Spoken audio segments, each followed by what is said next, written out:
ଜନ୍ମ ଆଉ ମୃତ୍ୟୁ ଏ ଦୁଇଟା କଥା। କିନ୍ତୁ ଆମେ ଜନ୍ମଟାର ଡେଟ୍ ଆମେ କହିପାରିବା, ଦିନେ ଦୁଇ ଦିନ ଭିତରେ ଫରକ ହେଇପାରେ, କିନ୍ତୁ ଜନ୍ମର ଡେଟ୍କୁ ଆମେ କହିପାରିବା। କିନ୍ତୁ ମୃତ୍ୟୁର ଡେଟ୍ଟାକୁ ଆମେ କେବେ ବି କହିପାରିବା ନାହିଁ। ମୃତ୍ୟୁ ହୁଏତ ଅଚାନକ ଆସେ, ସାଙ୍ଗେ ସାଙ୍ଗେ ମୃତ୍ୟୁ ହୋଇଥାଏ, ହେଲେ କହିହବ ନାହିଁ ମୃତ୍ୟୁର ଡେଟ୍।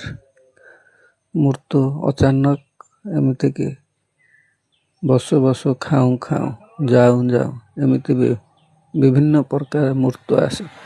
କିନ୍ତୁ ଜନ୍ମଟା ସେ ଡେଟ୍ ନେଇ ଆସେ ନିଶ୍ଚିନ୍ତ। ଦିନେ ଦୁଇ ଦିନ ଭିତରେ ଫରକ ହେଇପାରେ, କିନ୍ତୁ ଡେଟ୍ ନେଇକି ଆସିପାରେ। ଜନ୍ମର ଡେଟ୍ଟାକୁ ଆମେ ଜାଣିପାରିବା, କିନ୍ତୁ ମୃତ୍ୟୁର ଡେଟ୍କୁ ଆମେ କେବେ ବି ଜାଣିପାରିବା ନାହିଁ।